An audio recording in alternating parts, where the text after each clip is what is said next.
আজকের বিষয় mutual fund. সাধারণ মানুষের একটা খুব আকাঙ্ক্ষিত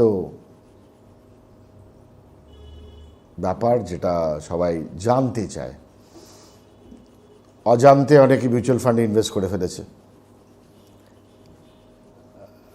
লোকাল পাড়ার জানাশুনো কেউ একজন মিউচুয়াল ফান্ডের কাজকর্ম করে, সে এসে বলেছে, কাকু এই মিউচুয়াল ফান্ডটায় টাকা লাগাও, খুব ভালো হবে। এখন কাকু তো জানে না মিউচুয়াল ফান্ডটা কী, আর যে ভাইপো এসছিল সেও মোটামুটি জানে না মিউচুয়াল ফান্ডটা কী। সবাই একটা ধারণা, সেফ, মিউচুয়াল ফান্ডে টাকা লাগাও, তারপরে ওরা ঠিকঠাক ইনভেস্ট করবে। 1963 সালে প্রথম ভারতে মিউচুয়াল ফান্ড আসে, যেটা নাম ছিল ইউনিট 64। তার মানে আজ থেকে প্রায় 58-60 বছর আগে মিউচুয়াল ফান্ড ভারতবর্ষের চালু হয়ে যায়।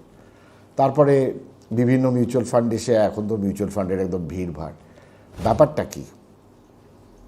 ব্যাপারটা হচ্ছে আপনার টাকা, এর টাকা, ওর টাকা একটা ফান্ড নেয়, নিয়ে সেই ফান্ড যেখানে যেখানে বিনিয়োগ করতে চায় সেখানে বিনিয়োগ করে। তার বদলে আপনাকে সেই ফান্ড যেটা আপনি দিয়েছেন তার এগেন্সটে ইউনিট দিয়ে দেয়।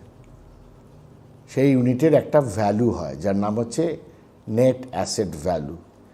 তারপরে সেই যেগুলো কিনেছে সেগুলো বাড়লে পর নেট অ্যাসেট ভ্যালুটা বাড়ে, সেগুলো পড়লে পর নেট অ্যাসেট ভ্যালু পড়ে। তো কোথায় কিনবে না কিনবে এর জন্য এক্সপার্টসরা আছে, তারা ডিসাইড করে। তো এটা হচ্ছে মিউচুয়াল ফান্ডের বেসিক ব্যাপার। তার মানে pooling of money, pooling of fund from public at large, সেটাকে দিয়ে ব্যাপারটা করা হয়। মিউচুয়াল ফান্ডরা ইকুইটিতে মানে শেয়ার বাজারে ইনভেস্ট করে, ডেট বাজারে ইনভেস্ট করে, আবার দুটো মিশিয়ে দিয়ে হাইব্রিড করে। তারপরে ফোকাস ফান্ডও আছে কিছু, এটা পারপাস জন্য, চাইল্ড এডুকেশন, ম্যারেজ, এরকম টাইপের একটা ব্যাপার, একটা লঙ্গার টার্মে একটা ব্যাপার হয়। এনিওয়ে, সে যাই হোক, ইন্ডেক্সটাও ইনভেস্ট করে, ইন্ডেক্স ফান্ড বলে ব্যাপার আছে। এবার তারা বাজার সম্বন্ধে যে ভিউ নিচ্ছে, যে কোম্পানির শেয়ার সম্বন্ধে ভিউ নিচ্ছে, তার উপর ইনভেস্টমেন্ট করে consumption fund, health care fund, তারপরে অটো ফান্ড, বিভিন্ন বিভিন্ন জিনিসে ইনভেস্ট করে। Large cap fund, mid cap fund, small cap fund, বিভিন্ন কোম্পানিতে সেগুলো বার করে। একটাই বিষয় যে তারা যখন পছন্দ করেছে, নিশ্চয়ই অনেক পড়াশোনা করে পছন্দ করেছে, যেটা আপনার পক্ষে হয়তো করা সম্ভব নয়। যার জন্য আপনি যদি ডাইরেক্ট শেয়ার বাজারে বিনিয়োগ করেন না জেনে, রিস্কটা বেড়ে যাবে। এটা একটা ঝামেলা, যার জন্যে সাধারণ লোকে মিউচুয়াল ফান্ডের থ্রু দিয়ে কাজ করে। এবং লঙ্গার টার্মে মিউচুয়াল ফান্ডের রিটার্নটা যথেষ্ট ভদ্রস্থ। এক, ব্যাংকের রিটার্ন থেকে বেশি। দুই, আপনার সিলেকশনের ওপর ডিপেন্ড করবে। আমি রিসেন্টলি যখন কোভিড প্রথম আমাদের ওপর কোপ মারে, তখন আমার মনে হয়েছিল যে হেলথ কেয়ার মিউচুয়াল ফান্ডে আমি ইনভেস্ট করব। তো মার্চ মাসে 50,000 টাকা আমি মিরেই হেলথ কেয়ার বলে একটা ফান্ডে ইনভেস্ট করেছিলাম। আরও 50,000 টাকা ছিল, ভেবেছিলাম আর একটু কয়েকদিন পরে দেখে করব। কিন্তু এখন জুলাই মাসে, মানে মার্চের শেষ, ধরে নিন April beginning, April May June, 3 মাসে আমি দেখছি 50,000 টাকাটা 67,000 টাকা হয়ে গেছে। খারাপ কিছু না, 50,000 টাকায় 17,000 টাকায় 3 মাস পাওয়া গেছে। তার কারণ হচ্ছে যে হেলথে কোনটা কিনবো, আমার নিজের জন্য কেনার সময় নেই, আমার ক্লায়েন্টদের অ্যাডভাইস করতেই সময় চলে যায়, যার জন্য আমি একটা মিউচুয়াল ফান্ড কিনে নিয়েছিলাম।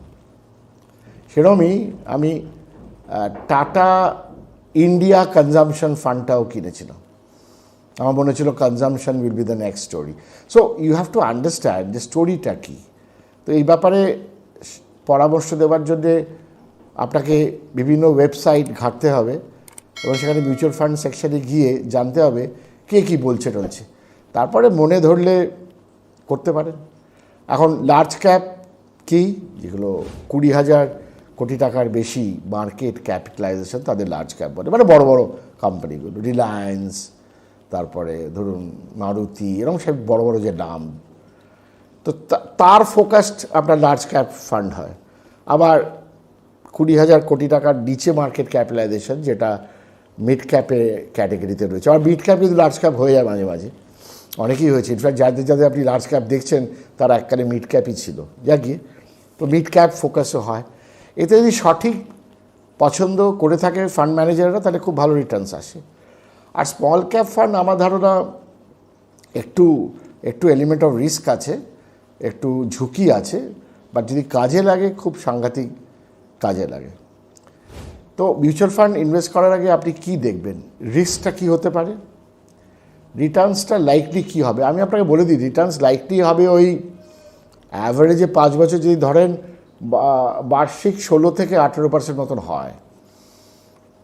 আর এমন এমন ফান্ডে ইনভেস্ট করবেন না যেগুলো খুব ওই তাদের শেয়ারগুলো খুব ভোলাটাইল, এই উপরে গেল, এই পড়ে গেল, অমুক তমুক।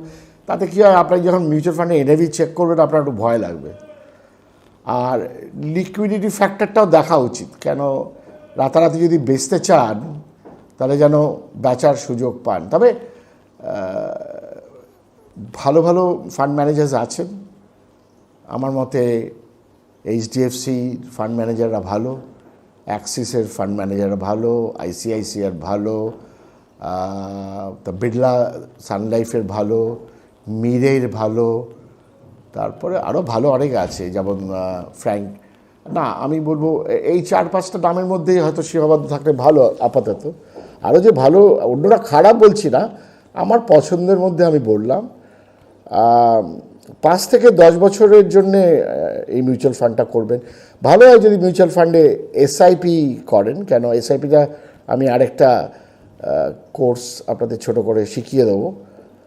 এর মধ্যে আমরা দেখা উচিত কতগুলো জিনিস আছে, যেমন এক্সপেন্স রেশিও, তারপরে এন্ট্রি লোড কত, এক্সিট লোড কত, মানে ঢুকতে গেলে কত কমিশন ওরা কেটে নেয়, এক্সিটের সময় কতটা কেটে নেয়।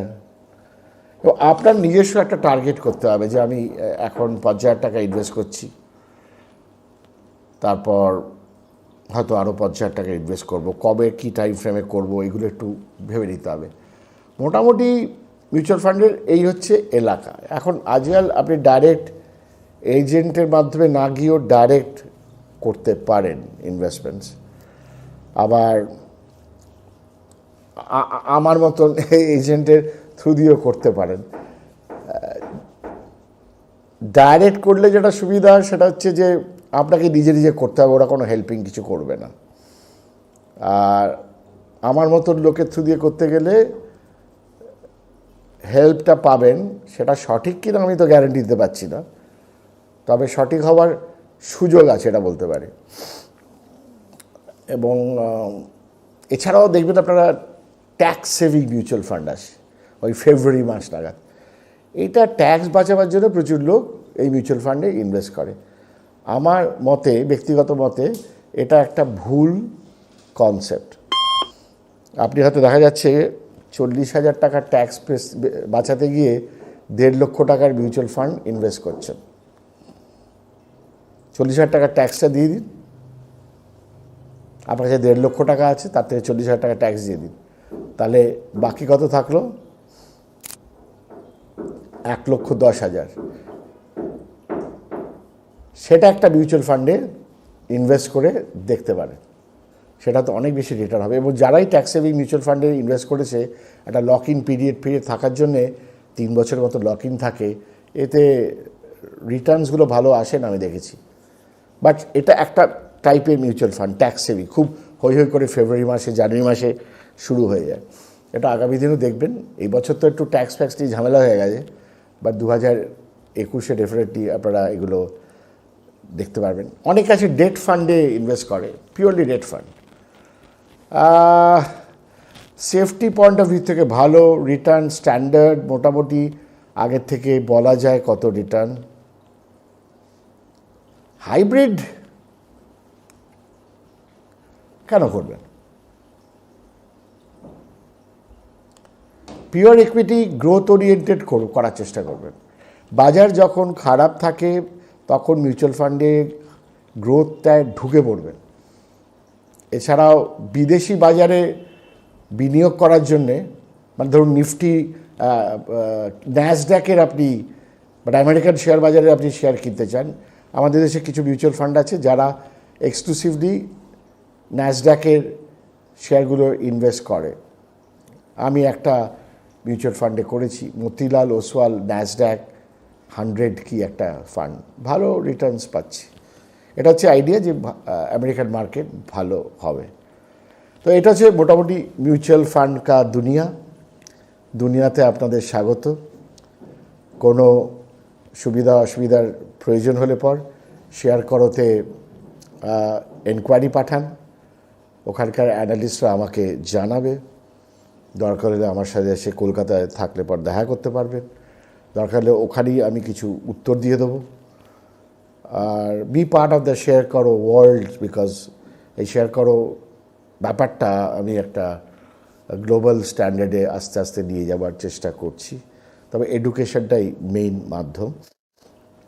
যাকে আজকের মিউচুয়াল ফান্ডের আলোচনা এখানেই শেষ।